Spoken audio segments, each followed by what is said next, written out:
नमस्कार मंडळी, तर आज आपण चिंचेची मस्त भन्नाट साऊथ इंडियन पद्धतीने चटणी बनवणार आहोत।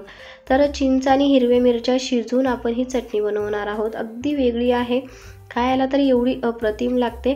तुम्ही जर ह्यापूर्वी कधी बनवली नसेल तर ह्या पद्धतीची आवर्जून नक्की बनवा। तर इथे हिरव्या चिंचा भरपूर प्रमाणात आपल्याला कुठेही शेतामध्ये किंवा मार्केटमध्ये सुद्धा विकायला आणतात। तर इथं मी हिरव्या मिरच्या घेतलेल्या आहेत आणि हिरव्या चिंचा जास्त घ्यायच्या थोड्या आणि शेंगदाणे, असं हे साहित्य अगदी तीनच साहित्यामध्ये झटपट मस्त अशी चटकदार चटणी तयार होते। तर ही रेसिपी तुम्हाला कोणत्याही क्षणी आवडल्यास चॅनलला नक्की सबस्क्राइब करा, कारण माझा नवीन चॅनल आहे, तुमच्या सपोर्टची खूप गरज आहे। तर अशा पद्धतीने हे जे हिरव्या चिंचा आहेत आणि हिरव्या मिरच्या अशा हे दोन्ही आपल्याला शिजून घ्यायच्या आहेत। तर इथं मी एका पातेल्यात हे चिंचा आणि मिरच्या टाकून घेतलेल्या आहेत। तर आता आपण हे देठासहितच शिजवून घेणार आहोत। तर देठासहितच आपल्याला हे शिजवायचं आहे, जेणेकरून देठ जर काढले तर मिरच्यामध्ये जास्त पाणी जातं। तर इथं बघा अशा पद्धतीने हे सगळं घेतलेलं आहे। मिरच्या जर तिखट असेल तर थोडंसं कमी घ्या आणि चिंचाचं प्रमाण थोडं जास्त घ्या। तर अशा पद्धतीने आता मी पाणी टाकून छान असं हे शिजवून घेते। तर आपल्याला एक 5 ते 10 मिनिटं हे शिजून घ्यायचं आहे आणि जे शेंगदाणे आहेत ते मस्त मी असे मीडियम फ्लेमवर भाजून घेते आणि एक साईडला अशा ह्या चिंचा आहेत आणि ते मिरच्या शिजून घेते। तर अगदी 2-3 आपल्याला साहित्यामध्ये ही चटणी तयार होते। तर बघा इथं जे हिरव्या चिंचा आहेत छान अशा शिजून घेतलेल्या आहेत, मध्ये काही किडी वगैरे नाही तर ते बघायचं। अशा पद्धतीनं कीड वगैरे लागलेली असते चिंचांना, ते बघून छान आपल्याला कुस्करून घ्यायचं आहे।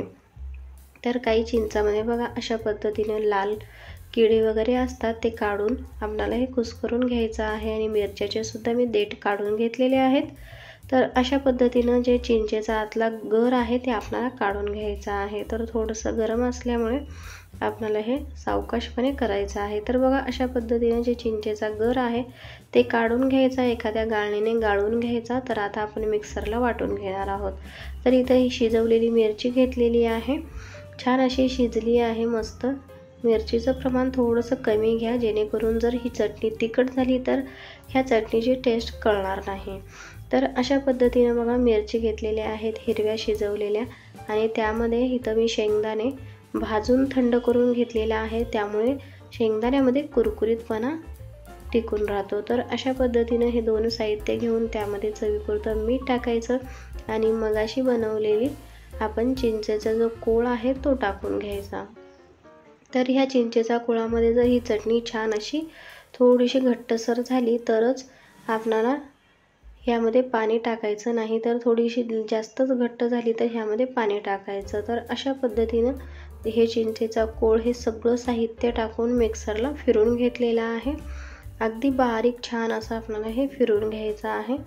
तर मला पाण्याची अजिबात गरज पडली नाही। तुम्हाला जर थोडंसं घट्टसर वाटत असेल तर पाणी टाका, किंवा चिंचेचं जे उरलेला कोळ आहे अजून त्यामध्ये पाणी टाकून मिक्स करून तुम्ही हे टाकू शकता। तर अशा पद्धतीची ही चटणी झालेली आहे। ह्याला तडका वगैरे काही द्यायची गरज नाही। अशी चटणी तुम्ही एकदा नक्की ट्राय करून बघा, तुम्हाला सुद्धा आवडेल। अगदी झटपट होते आणि साऊथ इंडियन लोकांमध्ये हे जास्त बनवले जाते।